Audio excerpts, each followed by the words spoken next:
नमस्कार, स्वागत है आप सभी का एक बार फिर आपके अपने चैनल महेंद्र एक्सप्रेस न्यूज़ 24 में। इस वक्त की बड़ी खबर पीलीभीत से आ रही है, जहां पर 1 सितंबर 2024 को आशा वर्कर्स का सम्मेलन आयोजित किया गया है, जिसमें मुख्य अतिथि के रूप में जितिन प्रसाद, माननीय सांसद पीलीभीत, और साथ ही साथ पीलीभीत सदर से विधायक संजय सिंह गंगवार मौजूद रहे। इसके अलावा बड़ी संख्या में आशा वर्कर्स ने इस सम्मेलन में भाग लिया और माननीय सांसद जितिन प्रसाद जी ने आशा वर्कर्स को संबोधित किया, उनका हौसला बढ़ाया। और क्या आशाओं के मानदेय को लेकर जितिन प्रसाद ने क्या जानकारी दी है, आइए आपको सुनवाते हैं और सुनते हैं माननीय सांसद जितिन प्रसाद जी को।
लोग जो इस मुहिम में जुड़े हैं, आज बहुत लोगों को हमने प्रशस्ति पत्र भी दिए और आर्थिक सहायता भी दी।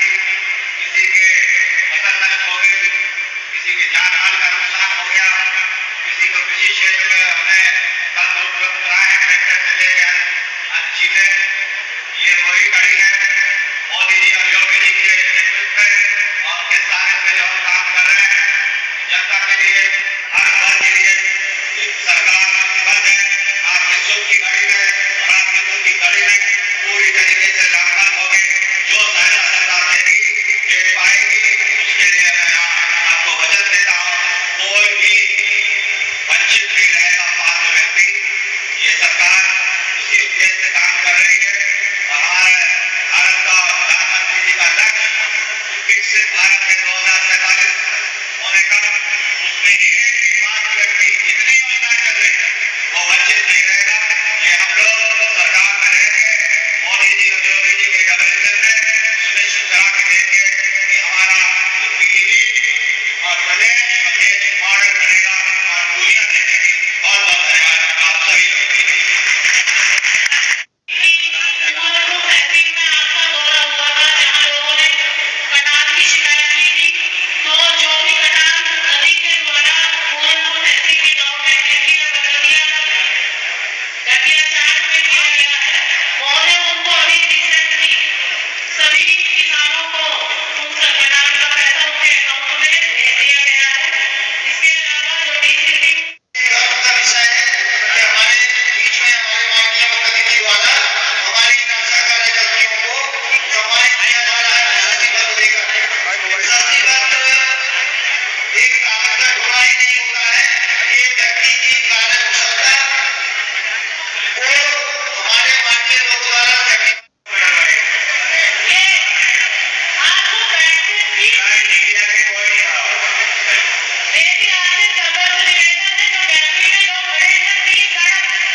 तो अभी आप सुन रहे थे माननीय सांसद जितिन प्रसाद जी को, जिन्होंने आशा वर्कर्स के महत्वपूर्ण कार्य, उनकी जिम्मेदारियों को सराहा है और आशा वर्कर्स ने जिस जिम्मेदारी के साथ काम किया है और कर रही हैं, उनका हौसला अफजाई भी माननीय सांसद के द्वारा किया गया।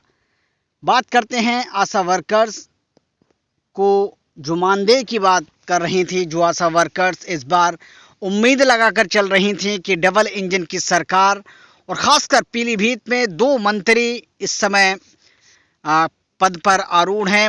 पीलीभीत सदर से माननीय संजय सिंह गंगवार विधायक, और इसके अलावा हम बात कर रहे हैं लोकसभा में वाणिज्य मंत्री के तौर पर सांसद जितिन प्रसाद ने जब शपथ ली, और ऐसे में जब आशा सम्मेलन का आयोजन पीलीभीत ज़िले में किया गया, तो ऐसे में आशा वर्कर्स ने ये उम्मीद लगाई थी कि जिस तरह से इस बार डबल इंजन की सरकार है, उससे निश्चित तौर से आशा वर्कर्स का मानदेय निश्चित किया जाएगा और मानदेय से आशा वर्कर्स को बड़ी खुशी और उनको बहुत बड़ा तोहफा मिल सकता है। लेकिन ऐसा कुछ हुआ नहीं।